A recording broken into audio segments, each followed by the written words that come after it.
Back with a vengeance. KG's back with an entrance. Big up to those in attendance. Look at us. Reds come together like Tetris. No rules, this one's reckless. KG, this one's crazy. You're too look at us. None can compare with the KG Don. Better take cover when he drops that. Going on reckless, trust it's on. It's that time when he drops that.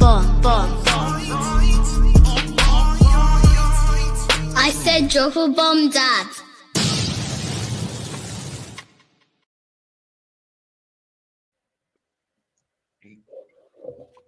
What's going on? What's really good? What's really good, people? Welcome to another roundtable. Emergency roundtable, by the way, let me add. And sorry I'm late. It's an emergency roundtable. What do you want me to do? Just drop, bro. I was in the middle of cooking and I was told, do roundtable now, bro. And then production's getting on my back telling me that, bro, we're gonna have words because you're 13 minutes late. Fam, I'm gonna have words with you, bro. Who you rushing, blood? Anyway, I had things to do, fam. I'm here though. Anyway, as I was saying, guys, welcome to another roundtable. And oh my God, have we got something to talk about today? Who have we got? Who have we got on the cards today, people? It's this guy, or his brother, or his cousin, or I don't know what you want to call him. Yeah, we got Mbuemo definitely pulling up to the club as far as I'm concerned. I don't know if you've heard. I don't know if you heard the Ornstein bomber. Everybody's reporting on it right now. I know that the likes of Saeed is live. Obviously, the UV has done something on it. Mina's live. United Devils. Everybody has gone live about this situation right now. And all I can say to you is, Mbuemo's coming to the club. I was waiting for the bomb. Where's the bomb? He doesn't have the bomb. Hold on. Soundboard not working. You don't hear that? Nope. Hold on a minute. Whoa. Hold on. So earlier when I was doing all this, I just acting like a clown then? Because I thought that we thought you had started speaking signs. I thought you were doing signs language. So we thought you were introducing the sign language for the community. Yeah, we don't know what community is. We are trying to be more expansive. So, inclusive, uncle. That's the word you're looking for. No, all right, that's the joke thing. Okay, well, I'm gonna have to sort that out in a little bit because I don't know what's going on there. But can you hear that? Anything? No. Nah, there's no sounds, bro.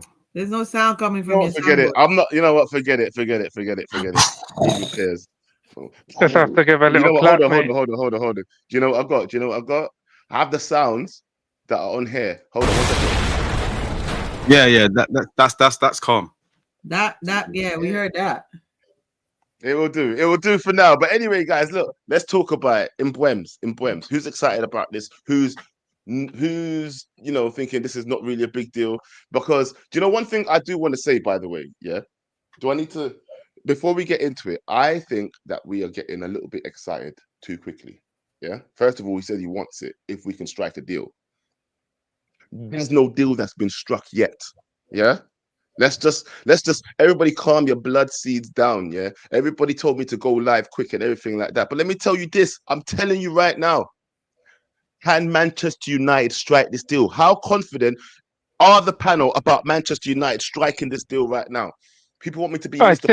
I'm going to be Mr. Realistic. I'm going to be Mr. Realistic for this transfer window. Yeah, I ain't hyping nothing.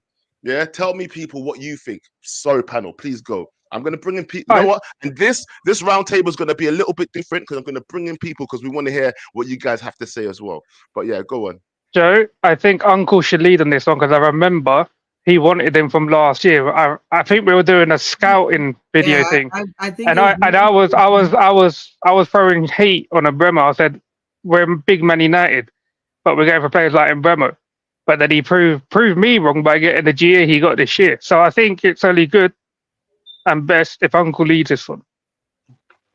Yes, I was going to say all of you are a year too late into this, Not all of you. Well, not you in particular, Riri. Don't worry. You're by my side. How we do our thing. Most of the time, you and I are on the same page, Uncle. Yes. A very wonderful page indeed. But a lot of you people, when I was saying these things last year, I told you we need a solution for that right hand side. And I mentioned Mbuemo a couple of times, and some people brushed it aside. Some people saw the vision. I will not say that everybody was negative about it, but I think it's just something that I expected to happen, and I'm happy that I think no matter how anybody wants to be negative about this, the truth about the matter is there are two people that are very important in the players' movement. Number one is the club, the selling club, and number two is the player itself. Number three would have been the buying club if the buying club were not already interested. But we know Man United is already interested in Mbuemo, and he just had a decision to make. And now that he has opened the door to that conversation, the only thing left is have an agreement with him, which I don't think would be a problem. The final step is have an agreement with Brentford. That is the next step. If an agreement can be struck with Brentford, he is as good a player as our own. Uh, that is all I have to say for that. The other thing you spoke about, Joe, about coming down, I will come back to it later, but I will let other people talk. All right, fair enough. All right, who wants to go next? Go for it. So for me, I was just like KG and Uncle. Like I've been since last summer. I was hoping they would have gone out for him last summer, but I guess it would have been a little bit more expensive to get him last summer because he still had time on his contract. The fact that he says he wants to come here and not go to Arsenal or Newcastle, that for me is exciting. However, I need these bastards to legit get this done. I honestly need them to get it done. And I don't trust them not to drag their feet in negotiations. And that's where my ear is for this entire summer window. I don't trust these people to get stuff done in a timely manner. And I think Pav and I have been going back and forth on this for like 2 In a timely manner. They literally already signed Cunha. What timely manner are we talking about? Cunha, no. Yeah, Cunha's a different scenario. Cunha started like the Cunha talk started 3 weeks ago? Was it 3 weeks ago it started, or even a month ago it started, where he was saying he wants to come to Man United. He wants to come to Man United. You know what I mean? I'm just saying, Uncle, that the guy can say he wants to come here. It's for them to put pen to paper and get this done. I think we underestimate how these negotiations happen. Number one. Number two, I think it is also possible that the Cunha deal might have been agreed a few weeks early. But nothing can be done until the transfer window officially opened. And it opened yesterday. And on day one of the transfer window, the player was announced. What more do we want from the club? On day one of the transfer window, the player was announced. No. I'm the Cunha thing, fair play to them. But for me, my trust in this organization, or the people that run this organization, is very jaded based on certain decisions and things that they've done. Exactly. And you can't fault me for that, Uncle. Yeah, I understand your sentiments. Well, we'll let the others talk and we'll get back to it. The thing is, with the Cunha one, yeah, the reason why it's not a dragged out scenario is because it's already a cut and dry thing. So don't get me wrong, we see in the past that how we can still drag that out. You look at Xerxes last year in terms of it weren't exactly, we know the buyout clause, it still didn't get done because we're negotiating how we can do the buyout clause a bit extra but pay less and just extend it over a certain amount of years. So the Cunha one, that's a bit different. I don't have trust in the way we negotiate, because the Mbuemo thing is a case of, yes, now it is a case of negotiating with Brentford. And we know, and that's why I can agree with what Riri's saying. I don't have trust and faith, because I could see that being a dragged out scenario then where we can actually end up coming out of that, because someone else could say, you know what, here it is, this is what we're going to do now, and then move forward. I know how we could drag it. So I don't want to get too excited. Listen, anything currently right now is an upgrade to what we've got. Yeah, we know that, but we've got someone who is shown and proven that he can do the business. So obviously, yes. Am I excited if that kind of player comes in? Of course I am. But I can't be excited until I see my man in the red shirt because I know how it goes. So even when I'm seeing this today and I'm hearing it, I'm thinking to myself, that's nice to hear, isn't it? Of course it is. But until it's done, it's just smoke and whistles, man. It's just nothing. It doesn't mean anything too much to me yet because I've seen how this story plays out already. I've seen it. Yeah. It's just not too long ago, people talking about the lap and it's not a done deal, but yeah, I've seen how it is, so I'm not going to get too carried away. But of course, would I like him to be at the club? No doubt, no doubt. Now let me ask you, Pav. Yeah. With that being said, yeah, like you said, you were saying that you was against the signing at first, but now I'm seeing that where Manchester United are right now and how we've been moving in the league and just in general as a team. Is this the kind of signing that's going to get you excited now, Pav? Excited. I'm not gonna say yes to that at the moment. The reason I was against it last year, when we had this conversation, Ten Hag was still the manager. Yeah. And at that point, my mindset was, I want like talented flair players in it.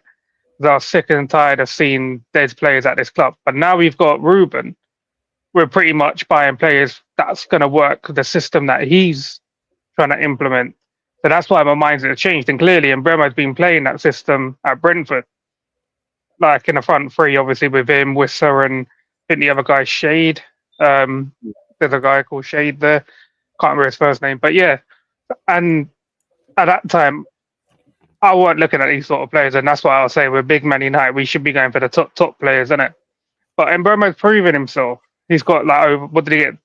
20 goals in the Premier League, or just over 20 goals. And we need goals at the minute. So I'm not going to sit here and say no to it when he scored that many goals. Just obviously we've got to wait and see if the club can strike a deal now. But when the player's saying he wants to join us over the likes of Arsenal, Newcastle, and Tottenham, the club have to go out and get him now. He's like people saying this morning he only had the year left on his deal. I don't know if someone can fact check that. Yeah, or anything. It's supposed it's a year left, but they got the option to extend for another year.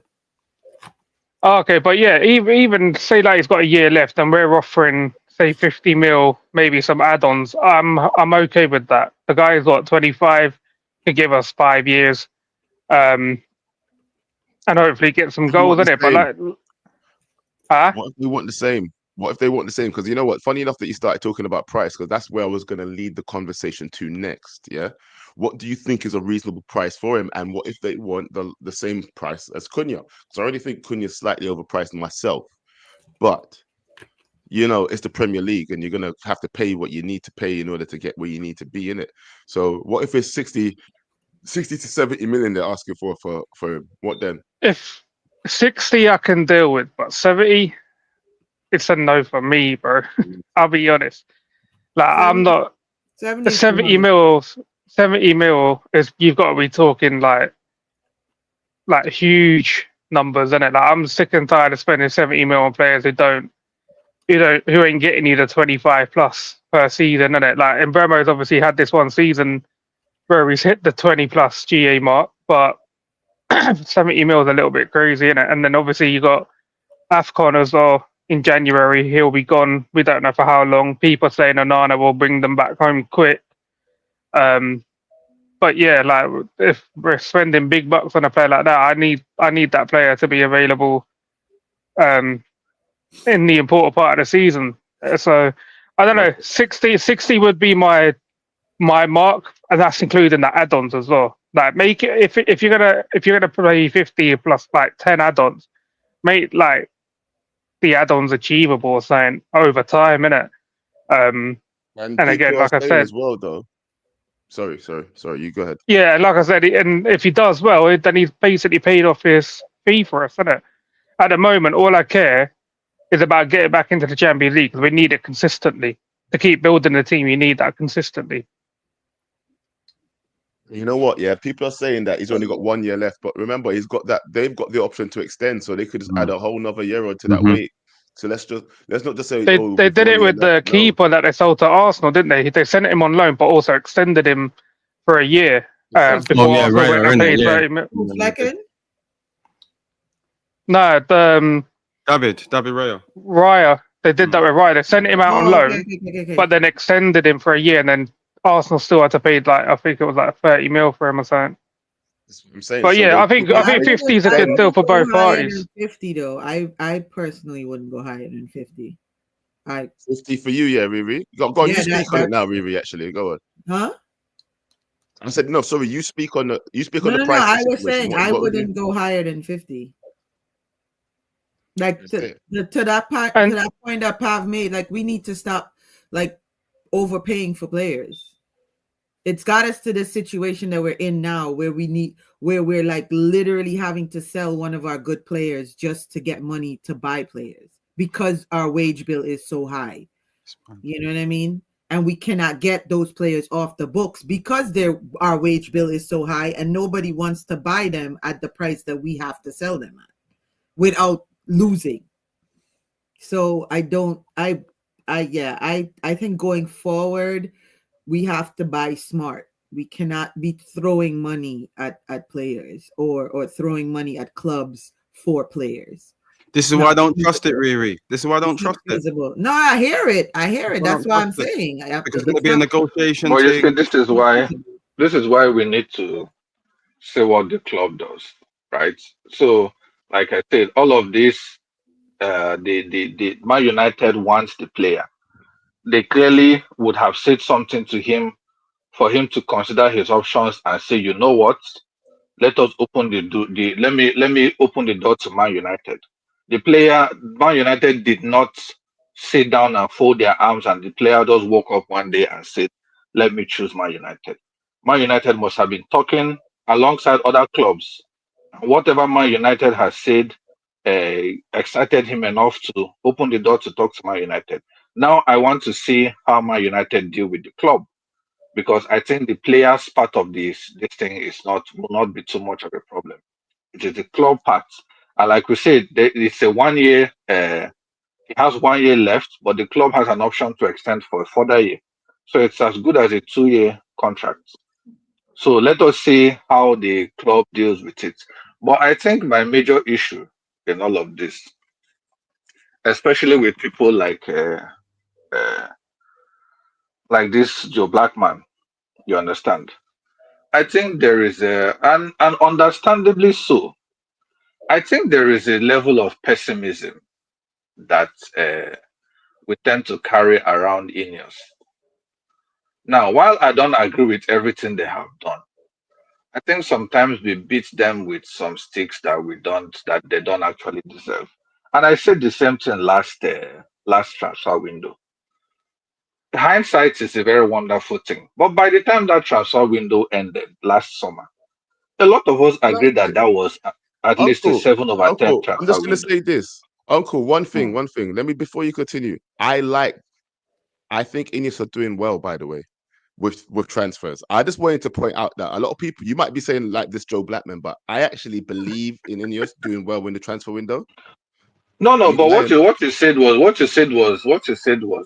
let us hold on. It's just a It's second. going to be expensive. Uh, He might be expensive, yeah. But Ineos like to spread those things out over months or sorry, over years and years, isn't it? They tried to get yeah, what's his but name is over it the 6 first years, time but they are them guys spreading said no things four. out? Is it the No, first I'm not time we're saying hearing that is. about I'm just amortization? saying we could get him expensive, just spread out over years. Would you still be happy with that though? That's all I've said. I'm not saying that we ain't gonna get him. I never said that. I just said No, it not could in be Buemo expensive. specifically. Not in Buemo specifically. Transfer generally. And I watched you in United video at that time. And you had this it was almost as if you didn't really believe in the Ineos project. Either the Ineos I project don't or the believe in Amorim project. Amorim, Uncle. It's The Amorim. It's Amorim Amorim that I project. don't really believe in. But Look, I'll be but absolutely the honest. It's Amorim that's the problem for me. But I'm not. I'm just here on the ride. now so like I said, this Amorim thing that is causing, well, like I said, I understand your pessimism.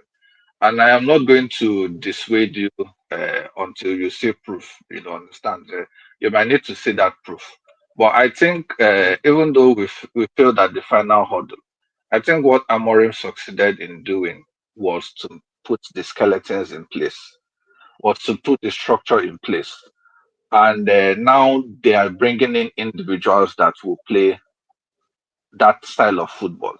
This man was saying in the comment section, what is his name? That Mbuemo had single digit assists in the Premier League last season. And I just looked it up. And apart from, if you take out Bruno Fernandes, that was a Man United player, only 7 players in the entire Premier League had double assists, double digit assists last season. So let's not look at it as if double digit assist is something that everybody does. Especially when you take last season in context. Double digit assist was a luxury last season. Mo Salah got 18. The next person after Mo Salah was 12.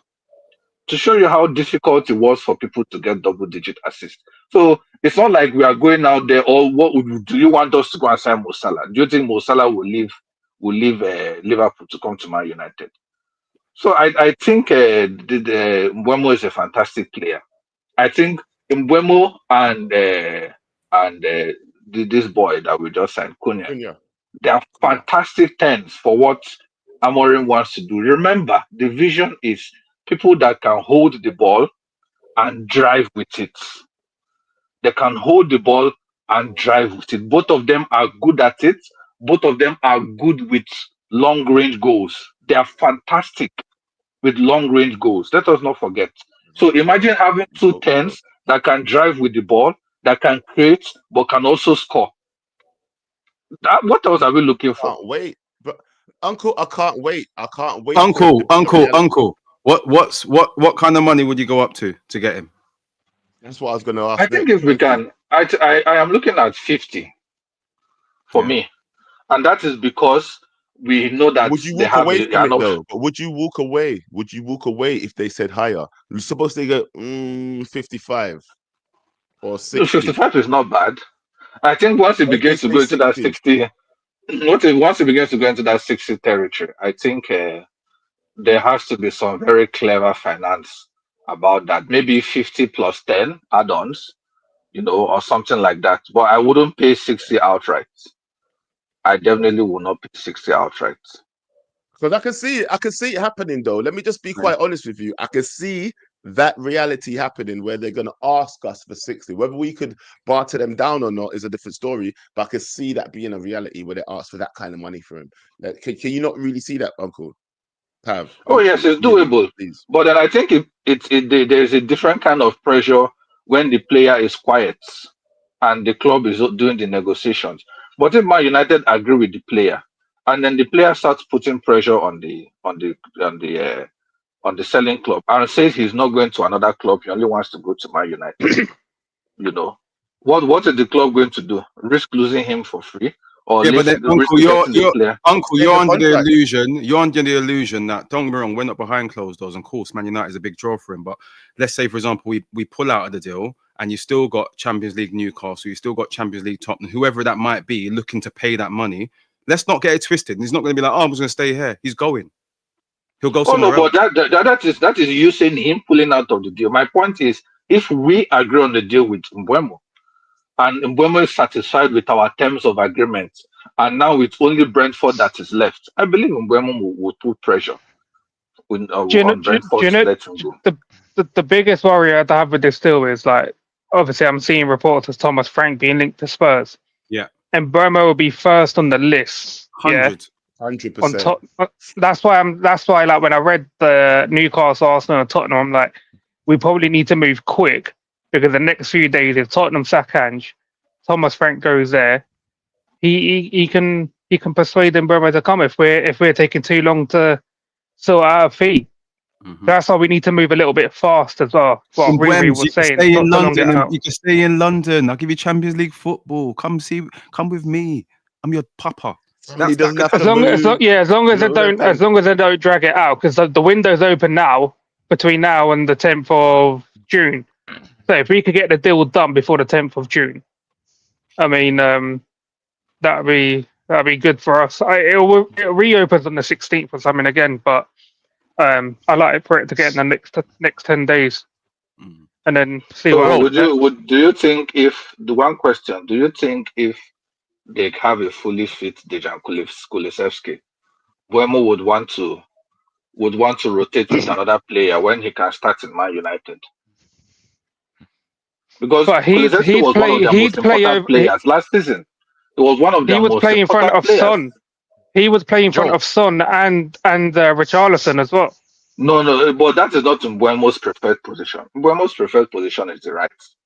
He hardly plays on the left. He's a right winger. And that is the idea. I think they'd find space for him. They'd Cunha find space because Cunha prefers Kula can playing play on the anywhere. left, so he's the left 10. Mbuemo prefers playing on the right, so he's the right 10. That is why when people were saying we should sign Eze, I said that signing might look good on paper, but it doesn't make sense because Eze also prefers playing from the left, and we already have Cunha in that position. So yeah, that is what I'm saying. I don't think he's a left player.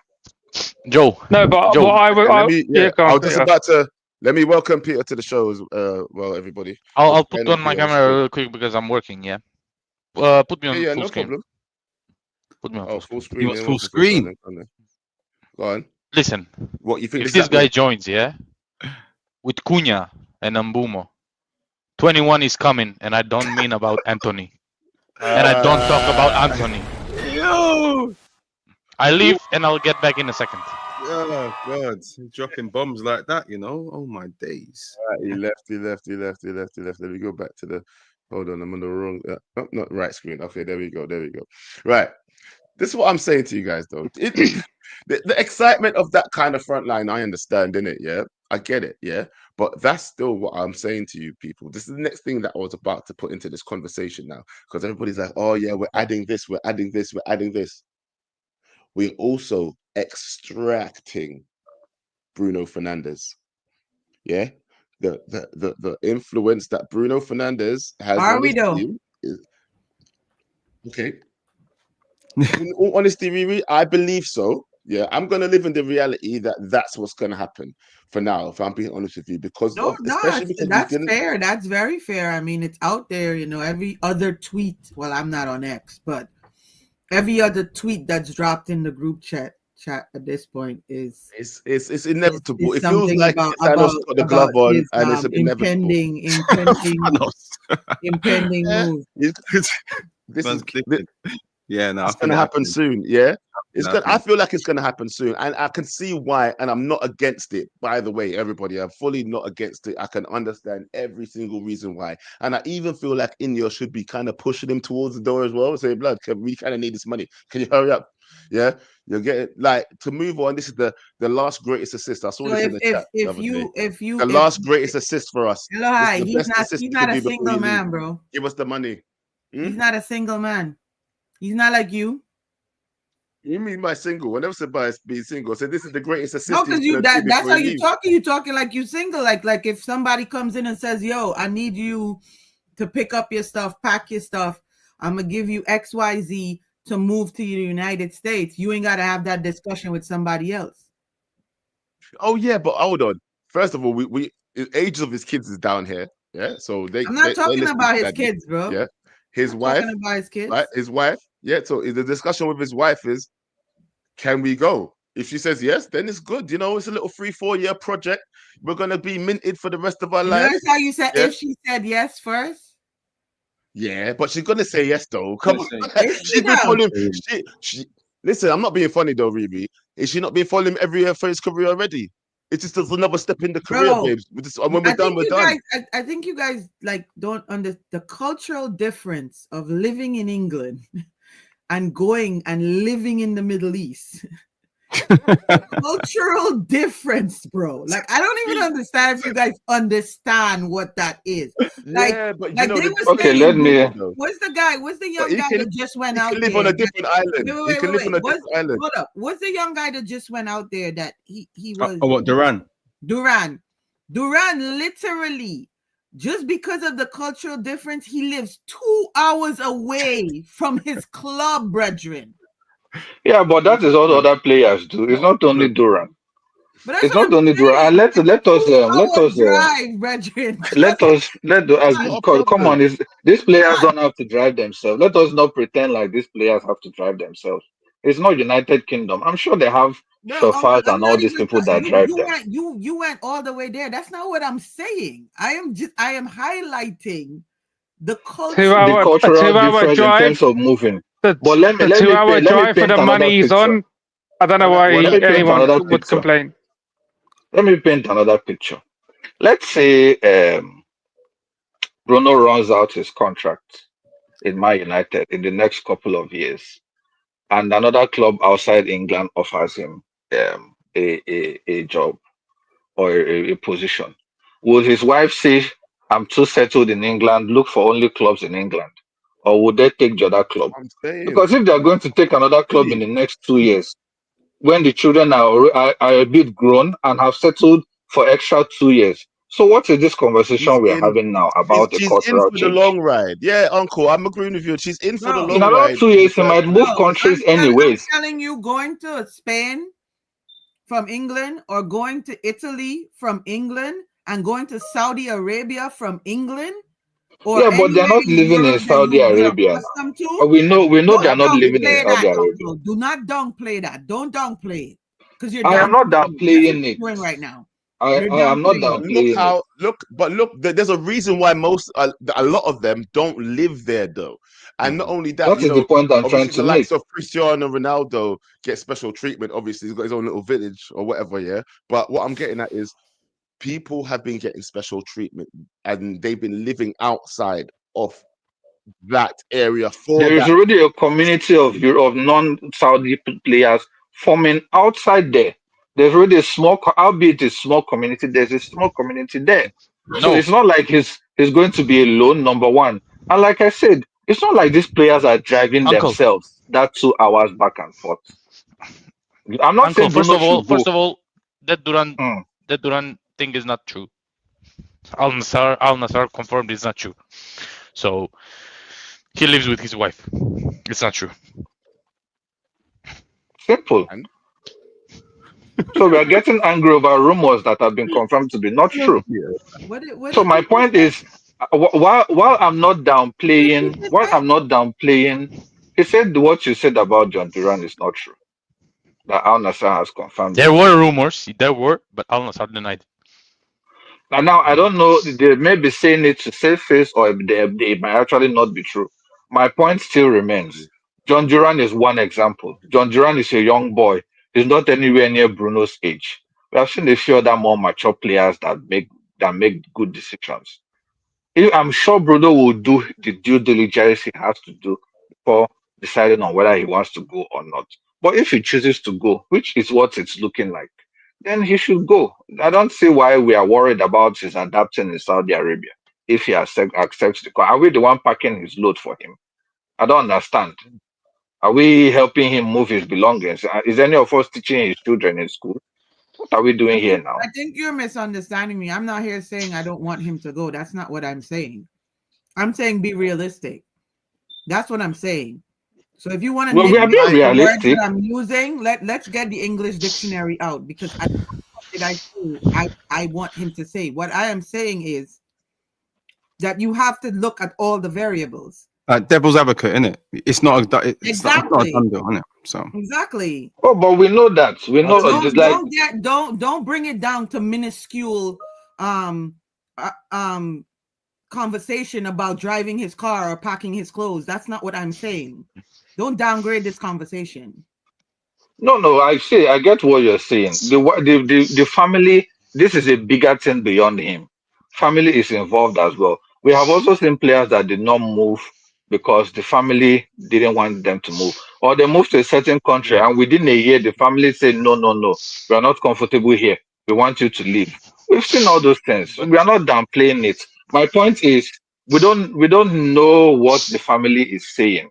We are just making all of these conversations assuming that the family plays a big role, but let us not assume we know what is. Let us not try to make it a big deal when we don't really know what is going on. Let's just leave it as it is. If the But family says yes, that's fine.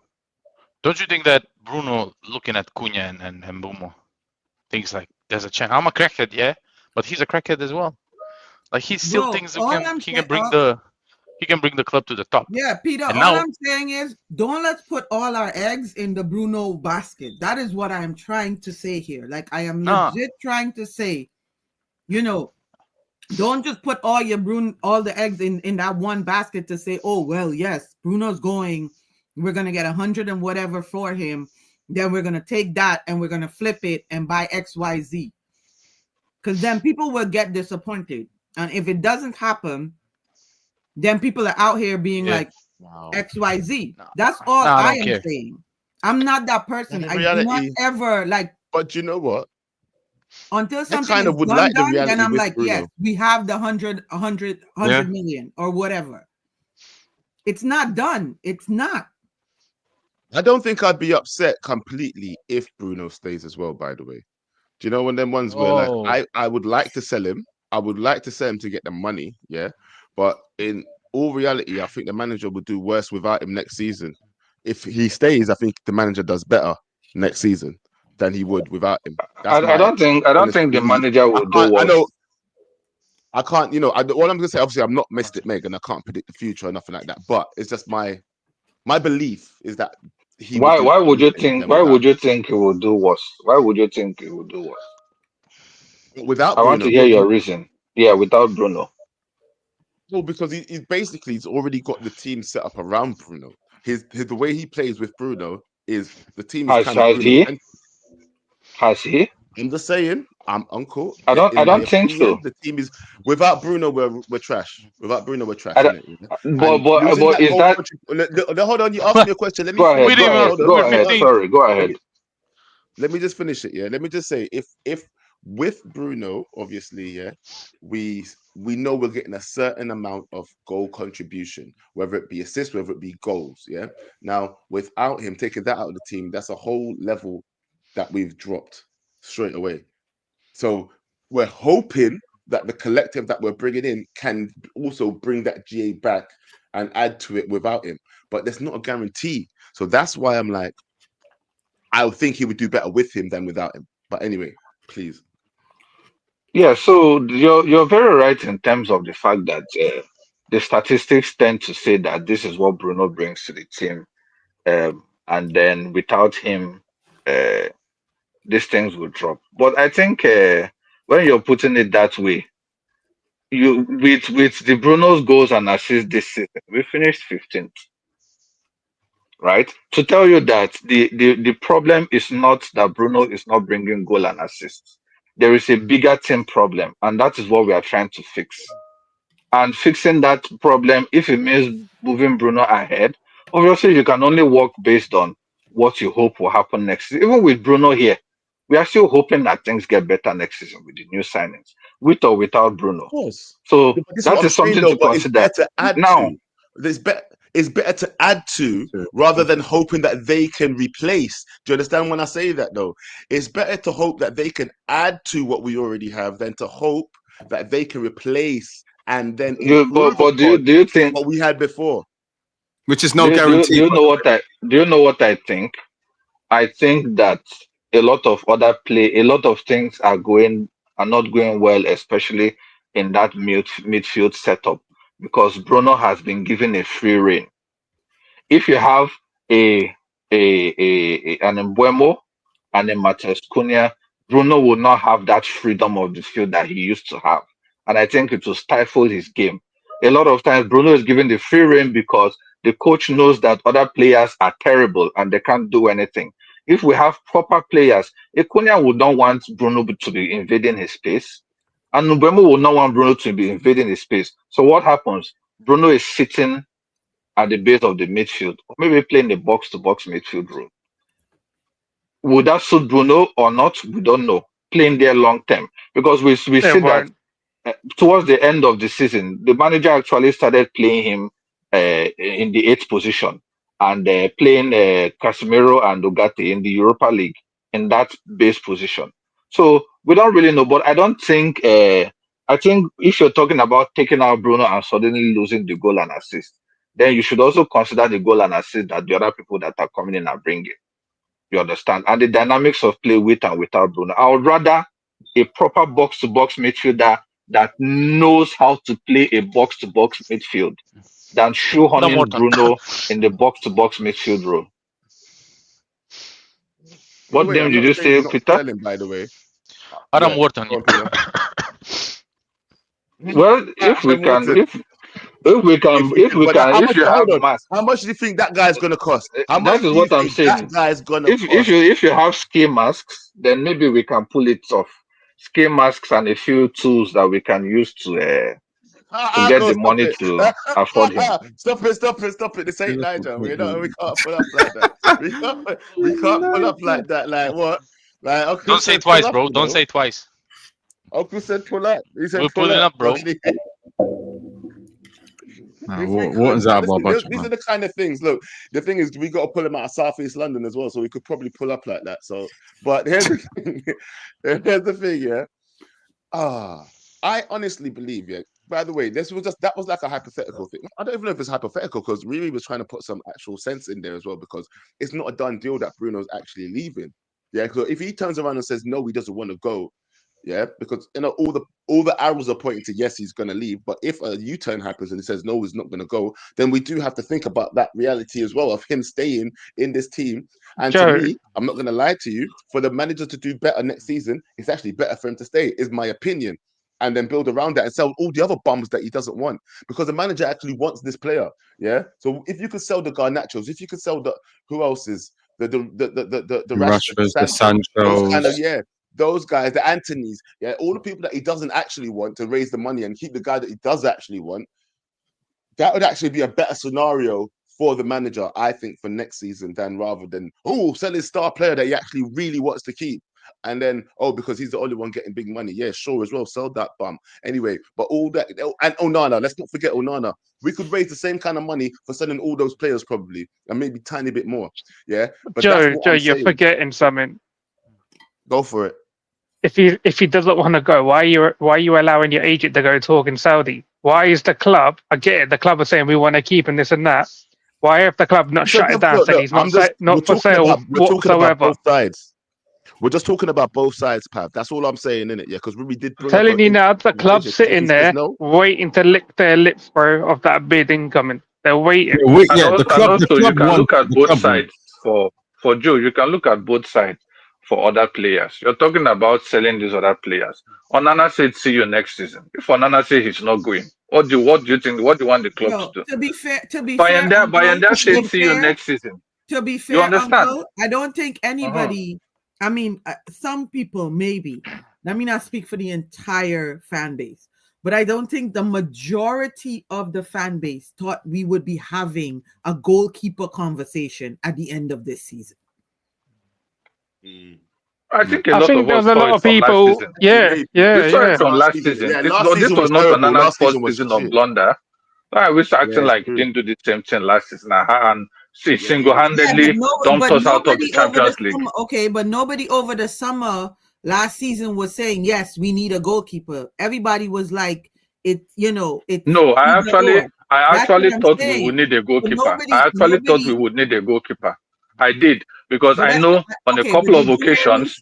I said not all of the fan base, but the majority of the fan base, I am sure, did not think that the goalkeeper conversation would be a very a needed one. It was a wishful one that we needed. 100%. Maybe if we could get it, if we have the money to get it, but now it's an actual dire conversation where it's like, yo, we need to actually find money to get a proper goalkeeper. That is what I've never liked Onana. I've never liked Onana though. I've 100%. I was forced. I didn't know why we brought him. He catfished us, bro. He catfished us. He never catfished me. I never wanted Onana. Maybe not you, I'll but tell you this right now. Yeah. Watching the UCL everybody can final, remember bro. me saying, "Bring back David De Gea." I used to say, "We better call DDG." Every time we was live, I was like, "Call DDG, bro. Bring him back." Is what I was saying. Especially when he was out of contract, isn't it? Especially when he was out of contract, just like I never wanted him. I never wanted him. But that's another story. I mean, I think the fan base has been greatly divided on Onana, but I think from the end of last season and into this season, I think a lot of people have wanted him gone. If I'm being honest to you, Riri, I don't No. trust. But I think managers it's the to priorities trust were him on different that He said basis. places, though. everybody went to the other side and said, yes, Yeah. he's got to go. But what I'm saying, last window, it wasn't one of our, like, you didn't It hear wasn't a people saying, priority. oh, we need, right. The priority, that's the word I'm looking for. Fair Thank you, enough. Leon. Fair The enough. Yeah, priority fair enough. last window, summer window, wasn't a goalkeeper. That's what I'm saying. Like, they were like, if it's a nice to have, but it wasn't a priority. Fast forward another season, it is a priority. You know what I mean? So now that adds to the list of stuff that positions that we need this summer. Mm. And I when agree with that, you're man. talking about selling other players, which is where this goalkeeper conversation came up from, I think you have to also consider how much other clubs are willing to pay for these players. When you're talking about the rebuild, you need funds to rebuild. If a lot of these players if a lot of these players clubs are not willing to pay big money for them, then where you can get your big money, you have to get it. Obviously, the Bruno deal is not concluded. Same as the Mbuemo deal, it's not concluded as well, But generally speaking, where if you're going to get big money for somebody, and you genuinely feel you can use it to rebuild, if the club feels that they can use the Bruno money to rebuild the midfield better, then get the Bruno money. All right. Think about this though. I'm going to ask this to the panel, so I don't want to keep talking too much. Yeah, so I'm asking this to the panel. Yeah, so you don't think? Here's the thing, yeah, Uncle. I would much rather, and this is just my personal opinion right now. Yeah, if the club was in a good position and knew how to sell players properly, in my humble opinion, I would much rather get rid of the likes of Onana, Rashford, Anthony, Sancho, Luke Shaw, them man there, yeah, even Maguire, yeah. And you're telling me, listen to those names that I just called out, yeah. You think they can't raise that same price that we're gonna get for him now, maybe even a little bit more, rather than sacrifice our star player? I want to add to the good stuff. I don't want to get rid of the good stuff and still be stuck trying to shift the bad stuff. If we could please just get rid of the bad stock, that would be much better for me, in my opinion. Yeah. And raise the same amount of money and maybe even a little bit more. That would be my I can perfect answer that for scenario. And you. I know that's the dreamland. And you, and then everybody else go, please. I'll be quiet now. Who's going? Me or Uncle? No, go ahead, Pav. You haven't talked for time. So I'm gonna Go ahead. repeat what I said to everyone on Boxer Channel earlier today. Yeah, the reason why we can't get rid of them first is because they're gonna take longer to sell, and if we're gonna wait for them to be sold, because clubs are gonna haggle us because of the wages they're on. A lot of them players, yeah. Bruno is the easiest one to sell right now because not only he's getting a wage increase, there's a club willing to pay big bucks right now for this guy. Yeah, the Rashford thing, we're hoping on Barca, yeah, to buy him, and then we got to sit there and negotiate with Barca. And not only that, we're gonna have to pay off some of Rashford's contract for him to go as well, because that guy's gonna have to lower his wages when he goes to Barcelona. Same with Sancho. We're gonna have to pay a little bit of money off to Sancho too. Yeah, the same with Anana or Shaw or anyone. These players will take longer to get out of the club. And do we really want to sit there, yeah, if we're at the transfer window, waiting for one of these to leave one at a time before we can go to our next target? By then, our targets, whoever else they're looking at, might already be gone. And then you're going down to plan B, to plan C. This is why I said Bruno is the casualty, yeah, that we all knew that was coming. We said there's going to be casualties that we're not going to like, and he's that casualty, unfortunately. Often people refer Which is why I to was going to. Okay, Peter, go ahead. yeah. Often people refer to us selling Bruno as Liverpool selling Coutinho, but Liverpool had Suarez, Liverpool had Steven Gerrard, Liverpool had Daniel Sturridge, Liverpool had Sterling. Who do we have? That's not the same. That's not the same situation. They already had a team competing for a title, losing because of their captain sleeping. If he didn't sleep, they would have 21 right now. And it's not the same. It's not the same. Financially, it is. In reality, it's not. Okay. But you know what? Yeah. Before we start wrapping things up, yeah, I did Let me publicize ask you this. that. I wanted to ask Go on. you, Joe, because you said the team should if they know how to sell players, and I think when we talk about this, if they know how to sell players, I really want to understand what the context is about if they know how to sell players, because when we mention other teams and how they sell their players, I think we forget the fact that the wages of the players play a very important role on how you sell them, right? And we don't take that into consideration. And this wages thing is not an it's not a problem that Ineos brought up on the club. It's a problem that they inherited, but they have to try and find a way to work around it. And in the last summer, I think they did well in moving a lot of players on, either as a loan option or as a permanent signing. And we've seen most of the loan options go out there and do well. And maybe there's a potential of them remaining in those clubs. Even the likes of Malaysia that hasn't been spoken about too often. He won a trophy in the Eredivisie, and it's possible that the club can keep him on a permanent. That's a little money brought back. So I don't. I think the only summer window that they've had to move players, they've tried. That is their first window when they are just coming in. They've not even really understood the club completely. Within this past year, I think they've come. They will see what they do during this window. This I is the think window that I'm actually going to judge their proper how I they do the outgoings. yeah, I think the two hardest players that they're going to have, unfortunately, and I'm so sad. Your guy, Riri, your guy. The two hardest players that they're going to have an issue with moving on is Rashi and Jaden. RNS. Yep. RNS. And it's really sad. It's really, really sad. Because just because of who they are and already narrative that has been painted where they're concerned in society and it's I don't feel good about that because they're feeding into that narrative with So I was about to say though, they're kind of doing it to themselves as well. right like, they're not right no, making that's it what I'm any- saying. yeah. They're feeding into that narrative with the way they're moving and like this whole thing with Rashi saying, oh, he only wants to go to Barcelona, bro.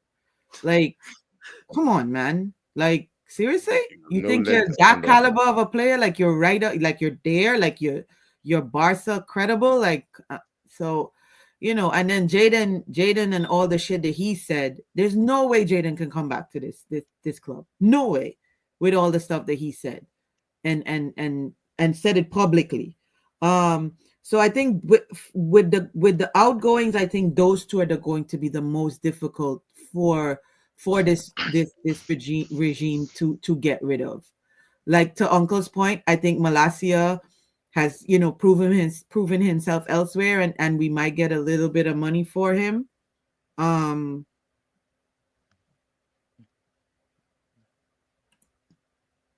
You still there? Still there. Yeah, You still there? Don't worry, we computer- can still see you and hear my you. no, Don't my worry. computer is trying to shut Google Chrome down for some reason. Okay. But yeah, so oh come on, yeah, just go to somebody else, Joe. Okay, no problem, no problem, no Now, problem. I'm just going to Go on quickly then, go answer on. somebody's question. When we were talking about the players that Ineos moved on last summer, Keflo was quick to inform us in the comment section that a lot of the players moved on. We have free transfers, right? And it's very good that we have statistics in front of us so that we don't use hearsay to make arguments. So McTominay was sold, Mason Greenwood was sold, Wan-Bissaka was sold, Kambwala was sold, Hannibal was sold, Pelestri was sold, Alvaro Fernandez was sold, Donny van de Beek was sold, Rafael Varane and Umari Forson were free transfers. Rashford, Sancho, Anthony, Malacia, Dango, Ethan Whitley were loan transfers. Amrabat obviously ended his loan and left. Anthony and Martial and Brandon Williams left the club on a free and don't have a club. So really, of this list of almost 20 players, only 4 were free transfers. That is Rafa Varane, Omar Foson, Anthony Martial, and Brandon Williams. You know, I'm just trying to enlighten you, K-Flow, so that in the bid of trying to make a point, you don't just make some random points to justify your reason. And now you're now trying to say not high earners, but that was not the conversation. You said they were free transfers. I've proven you wrong that only 4 were free transfers. Now you're talking about high earning. Why are you moving the goalpost? You see, this is we always want to find a way to be pessimistic, even when there is no need to. We find a way to be Yeah. pessimistic when there is no need. It's okay to acknowledge that Ineos did well sending players out without being pessimistic about it. No, do you know what? Yeah, Uncle. When you say it like that, yeah, I will say to you this: that Ineos. That's why I said to you at the very beginning, if you remember, I said I'm not against Ineos when it comes to the transfer window. I actually think they did a great job last season, and I've never stopped saying this. I gave it a 7 out of 10 last season. I'm never going to take that back. Yeah. Now, if they can do more this season, I will applaud them. Yeah. But let me just read this quick super chat real quick, because K Flow did also say, because you were just arguing with him there. Yeah, he said, I hope that Cunha's not played deep in Bruno's position to make room for Mount. I didn't like hearing that, and I'd be Another pessimism. Why? fuming. So why are you thinking about No, this? Why are you thinking? Why is it this? Why is it this one thing? Of all the points you could make about Cunha coming in, you did not say, "Oh wow, other clubs have 2 players in the position." It would be nice that we have Cunha and we have Mbuemo and we have Mount and maybe we have another player. Let 4 of them compete for that position. At least it will improve. It will make them want to be the best version of themselves. What you Xerxes could as well. think of is let them not push him back to the midfield. Why is that? Why is it the most pessimistic idea that came to your mind? Why are we doing this to ourselves? because you know what, Uncle? I feel like everybody's in that kind of mind frame right now, isn't it? Yeah. Not every. You don't have to. You They don't. chose you chose I to be said in a that lot of mind frame. people. Maybe They he chose to did. be Yeah, there. look, some people, Uncle, some people are glass half empty, some people are glass half full. We all know that's people's attitude in life. You know what I mean? I could see some people don't like change, some people love change. Yeah.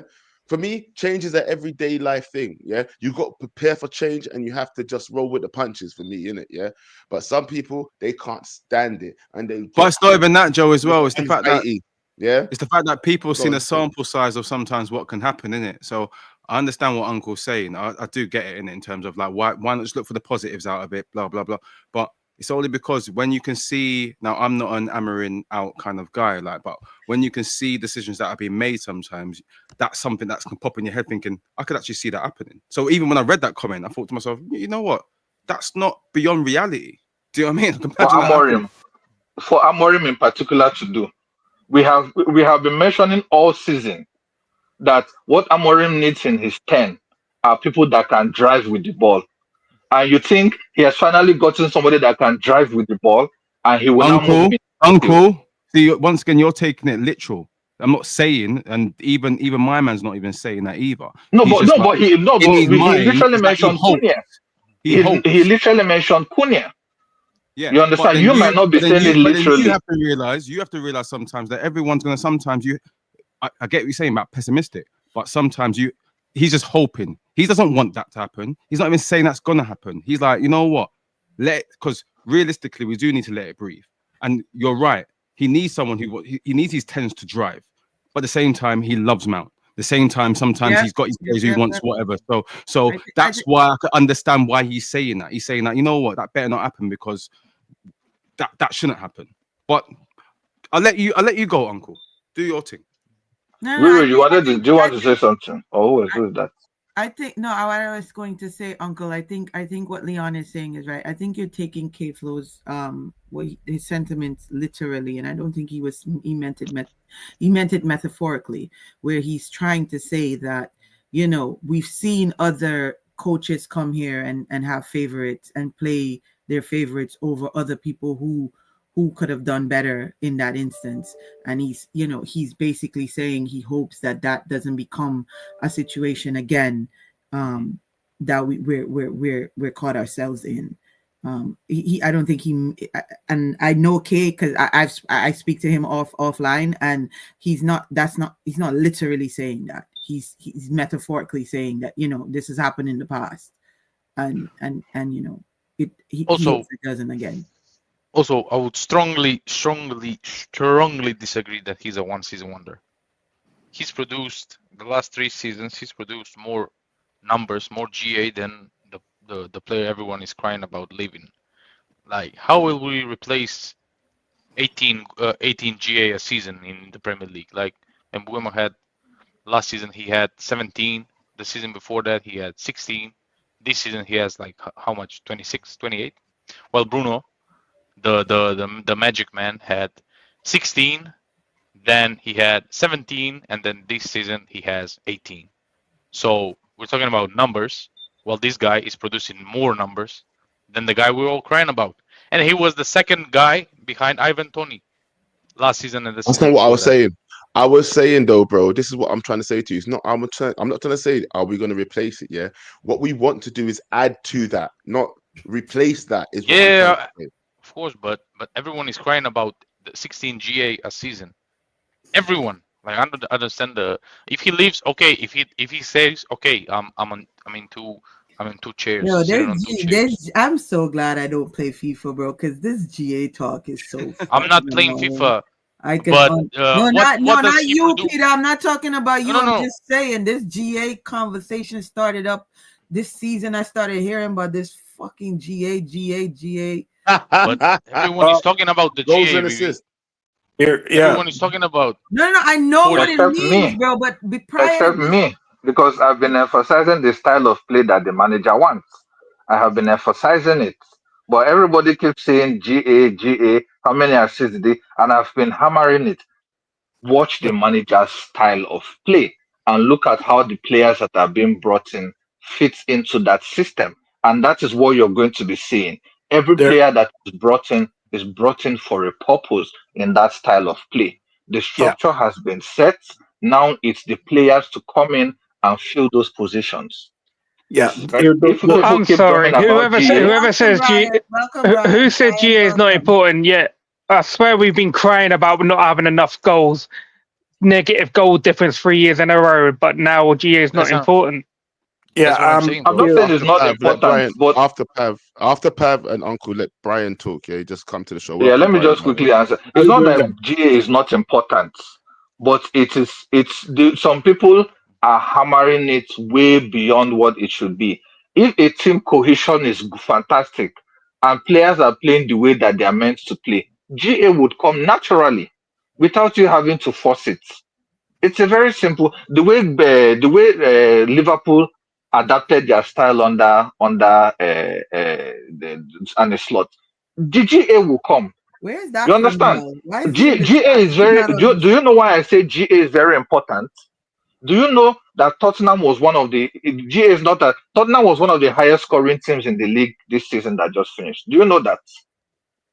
Tottenham was one of Yeah, the but highest scoring teams, they but also they leaked but in a they lot of finished goals. below us. They did not even concede as many goals. That is the funny thing. They also did not concede as many goals. The problem was they scored too many goals in a few matches, and then they lost the other matches 1-0, 2-0, and because of that, they ended up where they were. So you can But score Uncle, GAs. my point is, this whole season gone, I sat here every week. We don't score enough goals. He doesn't score goals. It's Bruno or it's Ahmad. It's a purple batch here and there. This is all I saw. that's- This is all I heard all season. But that's what I'm saying. let me Like, just say we're one thing. replacing Let- eight Please, goals. please, Bruno, hold 8 on. goals. Let me just 1 second. Please let me say one thing quickly, yeah, because I'm about to add 2 people to the show. It was about to be one person, but then Abs has pulled up. But you know when we said Abs pull up to the show, we got some sensible talk and all that, yeah. Do you know who pulled up before Abs? Megamind. Nah. That's a light disrespect. Let's go, too. bro. Man said Megamind before me.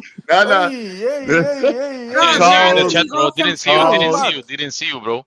Ah, that's just Welcome, crazy, Charles. bro. Like, Welcome, Charles, and welcome, Abs. Abs did also pull up, but Charles pulled up before Abs. And he said I'm sensible not going to conversation. lie. Yo, Joe, I'm not going to lie. For a quick laugh, highlight JP's comment, bro. That comment is hilarious. And also, hopefully, guys, I'm happy to log off now. Charles is here because I'm not in the mood for an argument. And also, piss off. Move. What, this one? What, this one? No. His last comment, bro. No. The one before that. I just seen it. and also, yeah. Can I say something? If Cunha is Bro, how Bruno's you didn't replacement, see that yet? What, this one? Oh my God. Never No. mind. Forget it. Yeah. Forget it. if Oh, I know what he's on XG about. I one. see it. Exit. Expected Gallus, bro. You can't see that one. Expected Gallus. hey, if Cunha is Bruno's replacement, yeah. Hopefully, Cunha won't lose the ball in a European final, and we concede a goal after that mistake. He will. Hopefully, he will. We don't know. We don't know, but we know about the other guy. We're not gonna do. Well, jokes on Cunha because there's no European final to play next season. Jokes on Yeah, Cunha. but he's has an Olympic medal. Olympic medal, bro. You can't bring it back, bro. Like legit, you can't bring it back. It's gone, brethren. It's All right, over. hold on. Yeah. So hold on sorry, one second. I Brian, was- hold on. One second. Brian, and then Garnacho's number one fan, and then straight to Abs, yeah, because It's you Charles, guys bro. have not spoken yet. Yeah, All right, cool. that's his name there. Don't worry about it. Anyway, let's go. Brian, Yo, ladies and gents, You how there? you doing? Mbeumo, what's love going on? Welcome to the show. it. All good. I love it. Mbeumo. I like this because finally we have runners. We have a bit of athleticism, right? And you got Cunha, you got the technical ability, and Mbeumo will bring you pace, strength, right? And you know that clear head, right? Where Garnacho gets into those positions. And he fires the ball across, nobody's in the box, or he puts it behind Rasmus, or he overhits it, right? And Bruno will put the ball where a striker will be. Love that, right? Plus he's finishing. Love it. And do you want to know something with Bruno? I've watched him a lot. He presses from the front, right? So we got a player, we bring in a striker, and we bring in a striker that presses as well. We're a completely different team next season. It's looking good, and you got Cunha in there with the technical ability, right? Loving what I'm seeing, loving what's happening. We're going to get goals next season, right? When's the last time Manchester United has said with any confidence we're going to get goals next season? We are going to get goals next season, ladies and gentlemen. Bro, Mark Ken said we'll score 100 goals this season. So, well, I don't know. I don't think we'll score 100, but Why did you call him? Oh my God. Here, but no, we are here. We are in a better place now than we were 2 days ago. If Mbeumo signs, right, we get that deal. We bring in a striker, a midfielder, right? Center back, goalkeeper. We're flying next season. It just looks like a completely different team. Loving it. Okay. Loving it. It's a rebuild. We get several players out this freaking door. and also one game a week, fresh legs. One game a week. We'll see. Right? Exactly, right? And here's the thing, right? You can trim the squad, bring in a few quality players. We are in a better place. We are in a better place for next season. Absolutely. I have no doubt in my mind. Loving this. Loving it. Charles. Yeah, Charles, what's going on, bro? Well, honestly, I would like to say I'm liking the Mbuemo links. Everything is going well. It's looking like a good transfer window.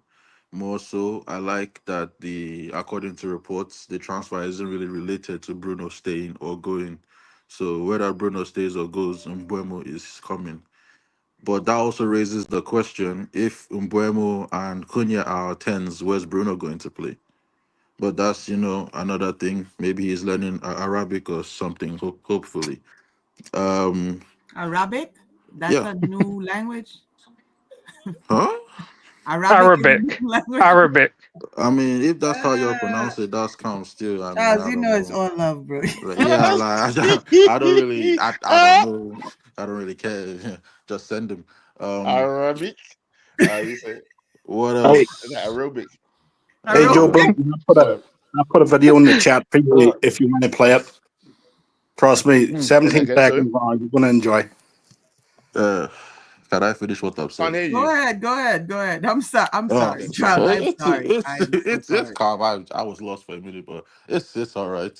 Um, I also like how we are moving in the window. It looks like we're getting two tens, and we know we're going to get us a striker. So we are on course to sign at least 5, 6 players this summer, which is another boost. Low key, this summer might make next season look quite interesting because we're finishing 15th and we're still snatching Arsenal's chain, bro. It's crazy. So, like people will come on here and tell me that Man United have no pull. Last year we were snatching Madrid's chain. This year we said, "Come, Arsenal, you beat Madrid, we're snatching your own chain too."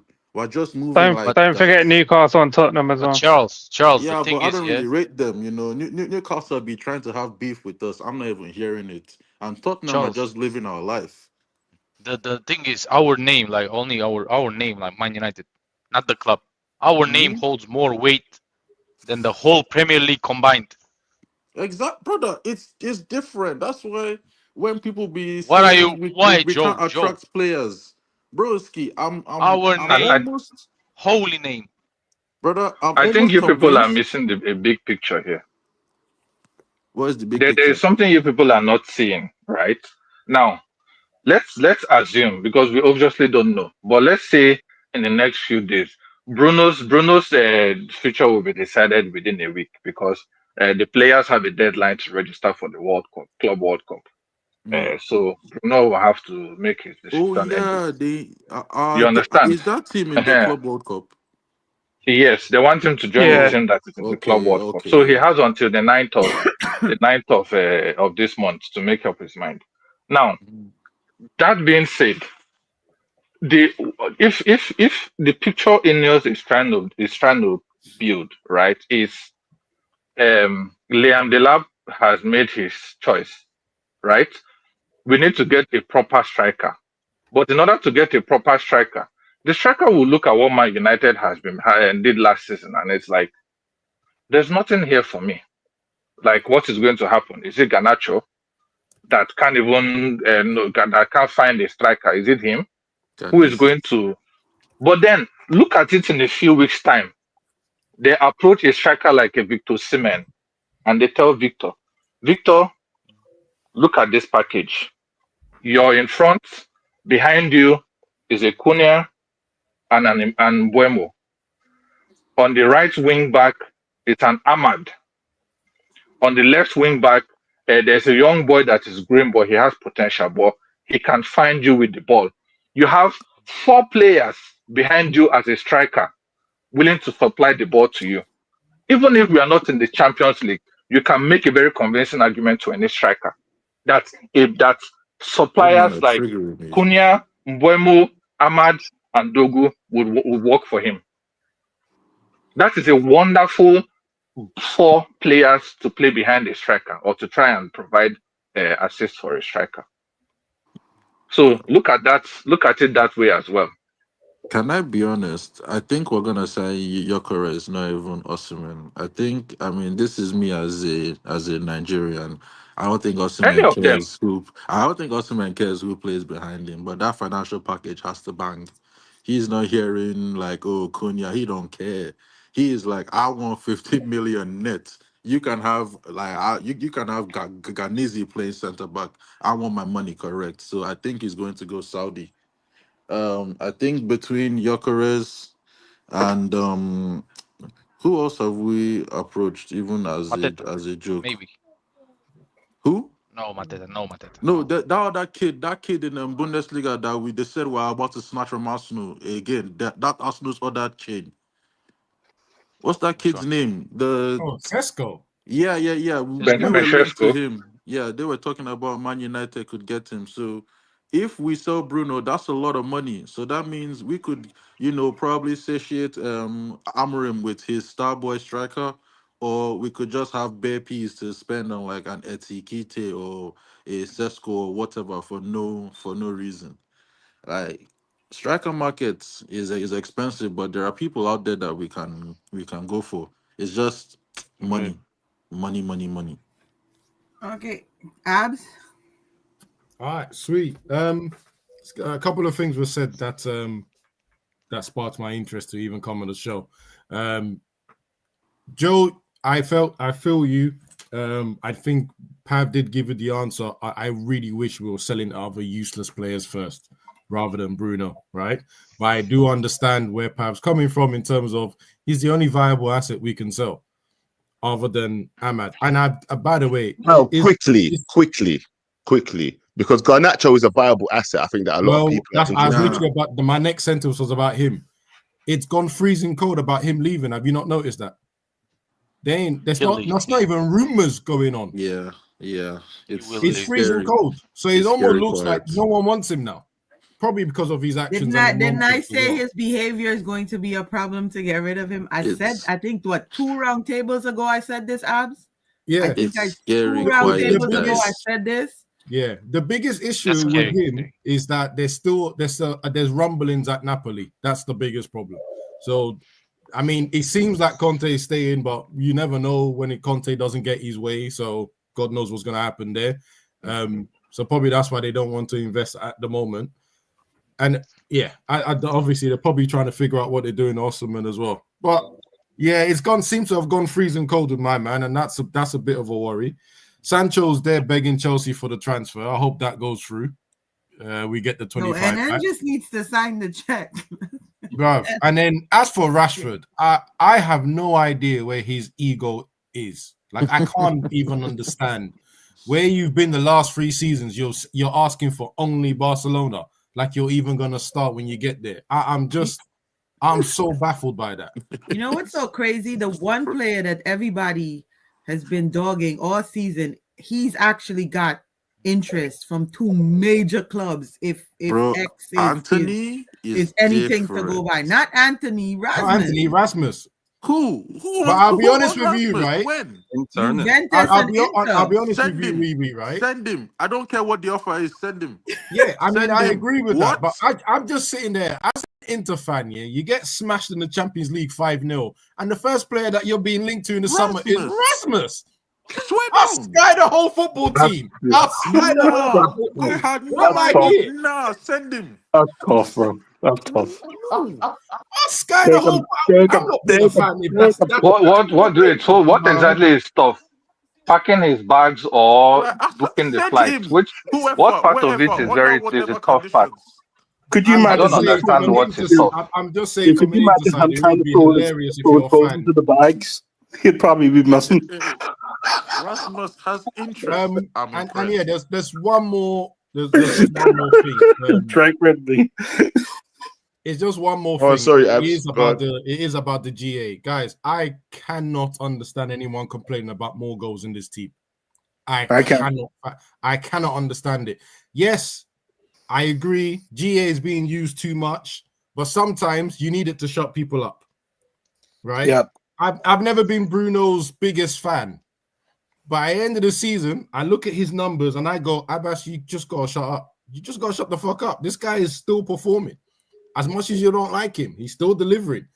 Until you can find someone that can deliver the same way as him or offer something different that we need, I have to keep my mouth shut. You know I've had issues with Bruno's from 4 seasons ago. I've had to keep my mouth shut. The guy's performing. That's what GA is there for. And obviously certain other times as well, like Uncle mentioned about Spurs. But if you dig deeper to the numbers, you will see that they scored in bunches. But you also realize they conceded more goals than they scored. That was their problem. Yeah. Sorry. Those are my points because I was just listening on the background. Yeah, if you think about it, right, with the GA thing, my thing with Bruno is if you could stop Bruno, right, you could stop this United team, and we are zero, like we are a zero team with any low block, right? Any team puts up a low block against us, we ain't breaking that down, right? And teams figured that out. Stop Bruno Fernandes, stop our team. Simple as that, No, there, I right? find And then crazy it as was well. Moments FC. It was beyond that's Moments FC, right? So Do you know what?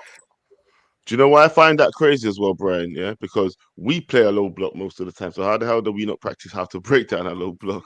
Do you know what I mean in training? well, But it's a lack of quality in our team, right? From a again? forward perspective, it's a lack of quality in our team, right? We can't break down the low block because if you take Bruno out the game, who else do we freaking have? Yeah, but what I'm Right? saying We is we need. play a low block a lot of the time when we're in danger. Yeah, you will see like 10 But people, because like a the 10 low man back block that line. we play needs more defenders than attackers. But to break But down the low block, you actually need your attackers to do it. To defend in a so low I'm saying, block, how it's we your not practicing defenders. this? How we practicing I this can in answer. training I should be can. like I a can answer priority. you, and it is a bit of After an L on after Amorim. abs Yeah. though, after abs, I need Why to I let said I could Antonio. answer Yeah, you is right. It could have been fitness. It could have been Amorim's choice, right? But technically speaking, we play more defenders than we do attackers. So Yeah. we're always when Tottenham's game when they put 10 men defending. If you think about it, the only attackers we had was Ahmed, Bruno. You can't count Hoyland, right? And it was Mount. That's why it's like 4 players to break down 10. It's not going to happen. that's true. The Amorim trust Hold his on, bench. Antonio. Hold And on. I to want to hear add from to that real Antonio now. quick 1 though, second. most of Yeah, attackers go are ahead. used to like counter attack. They don't like possession based like football. Yes, that's That's very why true. like yeah that's and anyway one more thing, dude, I was in a meeting when I heard like I saw the news pop up on my phone when I screamed without knowing my mic was still on in that meeting, and everyone just looked at me like I was crazy, but but yeah, dude, I've been wanting Mbuemo for about a year. I think the first person I heard him say something about him was Uncle. If I'm not It was second, Uncle. I might be third person to say something. I've been wanting this guy for a long time, so I'm very happy about that. I know some people are scared about it. He's like, they say this is the first year he had 20 goals, but like, I've actually watched a lot of like Brentford games because like they've been like the bogey team for most like top 6 teams. So every time they play them, I usually watch them. So it's about like 12 games a year, like a season. I've seen. I would say about that maybe 10 and 12. So I've seen a lot of Mbuemo and I really like him. He's dangerous. It's his decision making that really stands out for me, and we've been liking that for a long time here. And I've been saying like people don't understand how bad we've been starved for goals and like assists, just decision making. It's just frustrating to watch. I don't want to call him Albert Garnacho, especially Garnacho, even Hoyland. Just watching them two as like 2 main attackers, it's just I don't know. Next season's gonna be way different. People are gonna be like, "What the hell were we like witnessing the last couple of years?" In Yeah, the my eye opinion. test on him is is. Can I add to that as well? Antonio's Because point, the eye test on him is legit, like legit. Because I watch him play also. yeah, Yeah, can I add something to that? Because some people, right? It's like we close our eyes to the historical stuff that's happened. When last season, when he got 9 goals and 7 assists, he was basically playing as a winger. Ivan Toney was still kind of here, sort of thing. The season before that, when he got similar numbers, again, something like 17 GA or whatever, right? More assists than goals that time. He was playing as a winger again. He wasn't the main attacker. This was the first season when him and Wissa were basically the attackers. Yeah. First season, first attempt. He's been in the Premier League for at least 5 years, maybe more than that. I could be wrong. And his first try at being the main man or being part of the main man in a 2-man setup, he scored 20 goals and 9 assists. How can people be moaning about that? He was the second string player, and he provided the same People numbers be as Bruno moaning about Fernandes. It's the assists that are amazing to me. The assists stand out to me. That makes he makes good decisions. Are crazy. Yeah, he makes good decisions. He's not all about just goals. He would do the right thing when it comes he's a there. very unselfish player. Yeah. He's not. He'll do the dirty work. Yeah, he right? He will do the dirty work, right? He will chase He will down the press you. He's He a will good press. presser of the ball from high, Yeah, from yeah, up the field. yeah. And He having will two do that. tens that can press from up there is also very important. But also having the confidence in attack. They're not trying. Nobody is going to rush Mbuemo to play the ball. There's no defender that will rush Mbuemo to play the ball without picking out the pass that he wants to pick. Yeah. Same with Cunha. Just the way they rush Garnacho and then he just makes a decision because of a rush of blood to the head. Mbuemo and Cunha are not players that make those type of. They are clever players. You see them play in the Premier League. They make clever decisions with Yeah. the ball. Very And clever. I watched. Abs. Sorry, to Abs's point, you know the reason why people are moaning? Because the way people consume football has changed, right? So a lot of people don't even watch football. So more times the case of, I'm going to pop on Instagram, yeah? I'll see Fabrizio Romano talking about how Gyökeres has scored again, 100 goals in 101 games, and that's all they hear and that's all they see. So it's not sexy enough for them. I'm telling you now, if Mbeumo was on in the news 24/7, it'll be a different story, and that's probably why people are now moaning and saying, no, it's not sexy enough. I'm seeing him as a viable option to make us. Oh, we all know this. When was the last time Manchester United was sexy? Look at the teams that wanted him. No, I'm not. I'm saying this in terms of a sexy proposition because I know what you mean, right? I'm just saying, when was the last time? Who gives a shit about sexy as long as it's effective? Listen, I can't. I'm trying to bring sexy back, but I can't remember the last time I see United sexy. But what I'm saying is that, chill now. What I'm saying is Mbeumo, back to his point, that's the reason why I think people are moaning, because if we're talking about Peter, you don't want somebody to tell you sexy? Is that what you're saying? No, people. No, I'm sexy. No, I'm not. Leon, it's me and Peter. Peter. What are we doing here? What exactly are we doing? I also think the other reason people are scared is the money, though. They think if we spend too much on him, we might not have enough money to get other people in. But based on let us wait until we actually hear the money. Yeah. But based on like the price, I think he's worth up to 60. Anything above 60 is too much. But let's negotiate at around 50. But like, because if you look at the last, let's say, how much did the dude that went to Arsenal from Chelsea, if that's his name? Because he's trash. I don't like keeping trash players in my head. Havertz went for like Havertz. Exactly. So like around the market is around 60 for him based on what he's doing. Let's not kid ourselves, but I want 50 or 55. I think that's what we should get him for. I also think it's important for people to understand the teams that wanted Mbeumo, right? Not only most of these teams are 10 places above us. Already they're all in Champions League, but they want Mbeumo, but apparently he's not good enough for us. Like, who the fuck are we? With all due respect. Listen, but we have this conversation. Everybody that we buy, though, people are saying that about Cunha, people are saying that about Diblin, people are saying that about everybody about Delap. Every single player that we've spoken about this transfer window, there's been some sort of pushback from some sort of fan in it. You're never going to please everybody in it. But I would say, but you see this signing with Cunha and this interest with Mbuemo, it comes back to what I said the last round table. Psychologically, every player out there wants to be the person to come to Manchester United and turn this around. And for people to say, this guy was the guy that came and did X, Y, Z. That ego, or that actually not even the ego, the id of those footballers. Yeah. Basically, who's going to be our managers and the managers. Yes, and the managers. The id of those men are so super high to have that bragging rights to say, I was one of those people that came to Manchester United and turned it around for that club. It's significant. It is significant. Yeah, basically, who's our Eric Castro, right? Who's the guy get us over that line, right? But if you remember, Diogo Dalot's interview, I remember it very well in Ten Hag's first season. He said it clearly: we want to be the players that bring United back.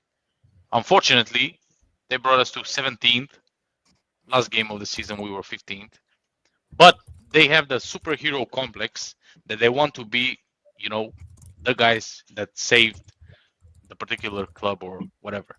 So the they are coming here for that simple reason.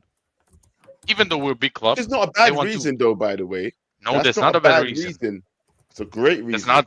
I'll do the same. Everyone here, I suppose, will do the same.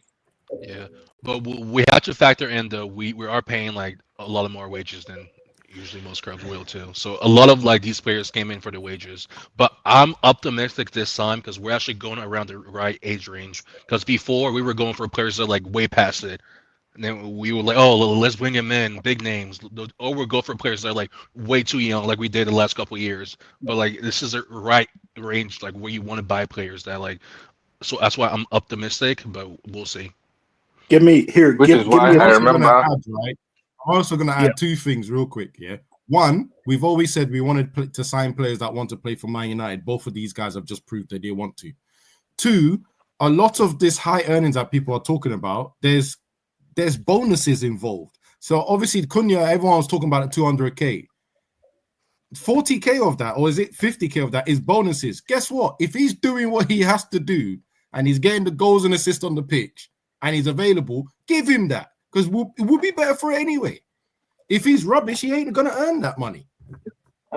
right? Instead of individual players, XG, right? Let's have a team of XGs, right? give me a team that works well together rather than one or two players, and then the rest is falling. Give me that, right? Because what has been working or what has not been working for us is we've been just focusing on one or two players to get us over lines. That does not work anymore. You need a team. Look at PSG last night, right? A team. Team, right? I wanted to curse there, right? But they are from defense to offense to midfield. They are a team. That's what we need to get back to. And until we get back to that we will not be winning Premier League titles. Give me a freaking team. Well said. And look at it in relation to PSG. I'll wrap up with this. In relation to PSG, you could see the likes of Hakimi running into the box to score goals. You understand? Which Yes. goes back to the point I'm making of if you have somebody like Ahmad as a wing back running into the box on that flank to score goals, you have a Cunha and Mbuemo. what's his name? Mbuemo. You understand that are scoring goals, and then you bring in a striker that can score goals. All of a sudden, how teams defend against Man United will also change because most teams knew for free Rasmus is not a threat. Just forget about him. Then you go to the 10, maybe Bruno is the only threat. So if you block out Bruno, Garnacho, just give him space. He'll probably shoot over the back. Yeah. And Rasmus is not going to threaten you. But when That's they know that there are clinical players in the attack, all of a sudden it changes. It's no longer a thing of they can confidently defend. Now they are panicking because they don't know who is going to take the next shot. And they know that any of those guys can score them at any point in time. Even the wing back that is Ahmad. So all of a sudden, how teams defend against Man United will also change. You understand? So that is also very, very important. And then you have backups like Mount and hopefully Kobe in the 10. I don't know where the manager is going to play him if he doesn't sell him. You understand? So if you have backups like that can come in the smaller games and also prove a point, suddenly you have something going in the attack. And then you blend it well with what is going on in the defense, get a couple more midfielders in. We have a team going. You understand? And the last thing that I have to say, which is very more as important as everything that we have said so far, Antonio, you need to learn to pronounce that name correctly. You understand? You have been saying Mbuemo. I don't know who that is. I don't know if that is. Wait. How you guys say? How you say it? You say it It first. is You say it first. Mbuemo. I didn't hear it. Mbuemo. Mbuemo. Exactly. No, what did he say? Wait a minute. That's what I've been saying the whole time. What are you talking about? No, you say Mbuemo. You say Mbuemo. That is what you said. Okay. Very, very, very. Just be very careful. It's about to be our player. Uncle. Okay, You know what I've Uncle's gone. noticed, You can't Uncle. speak to him. He's left. I got rid of. We're going to go. I'm not gonna lie. Oh, sorry. Mbeumo Yeah, sounds I'll like a say it. dictator. I'll say it anyway. Like I've clocked in. I pronounce better African names than KG, bro. African players. No. I pronounce them better than KG, bro. Which one? Which one have you noticed? Every single one. Like you give me a name, I'll pronounce it better than KG. I'm not the guy for that. You have to bring back Uncle. But I don't know. When they say it, then you can just repeat it. It's not the same. You have to read it. You see, like when you work in certain jobs, when you just have to read a name, yeah, that's when I want to see your talent shine, bro. When you have to read the name and pronounce it, that's a different story. Uncle said KG's from the UK. He's not owning him. Hey, Peter, you know that. Hold on. KG's not only from the UK, yeah. KG's a liar, yeah. This is where KG's from. Look how we lose. Look how we lose, though. Look how we lose.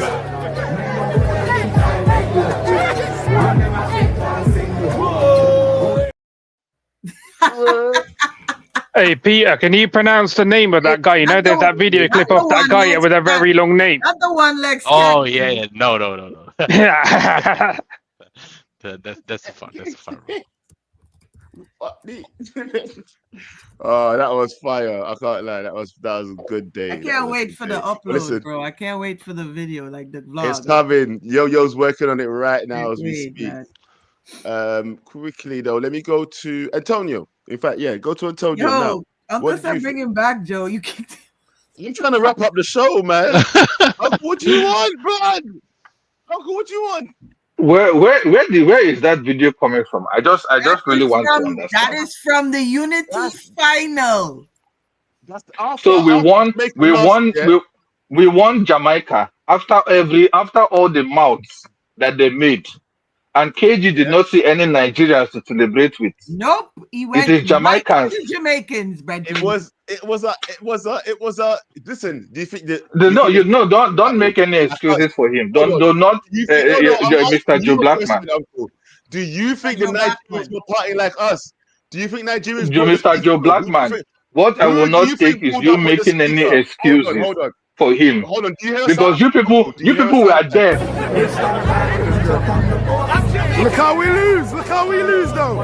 Look how we lose.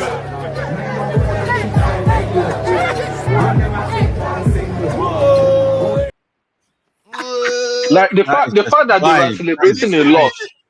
The fact that they were celebrating a loss. Imagine Manchester United did this. They lost the Europa League, and then you see them partying. To share we lost the Europa League, and they said a couple of Manchester United players were found in the club, and people were going crazy. Do you know why? This is nonsense. This is Banadash. This is KG. I didn't become a little bit Uncle, of a this slag. is not the show for it. You need to. I became a total slag. Oh no, we will settle it when KG is back. I just wanted to be sure that it's not AI, that it is correct. It is factual on the video. Show, Uncle, and address this. I will be here. I thought KG was pulling up. I thought KG was pulling up tonight. Nah, he's busy. Remember, Monday nights is always the night when he's doing. He's got like a couple of his busiest night. It's his busiest night, basically. You know, he's filthy. No, not filthy. Sorry. Yeah, he does not filthy. What's he do? The boxing podcast. He does the boxing pod. He does, you know, the red carpet, and then he's gonna film. What's it called as well? Expected Foolishness is not coming back till like after midnight tonight. No problem. When next is on the show, I need to have a conversation with him. Tomorrow morning, Uncle, pull up. No problem. Because this is him behind your back. Look how we lose. Look how we lose, though. Look how we lose.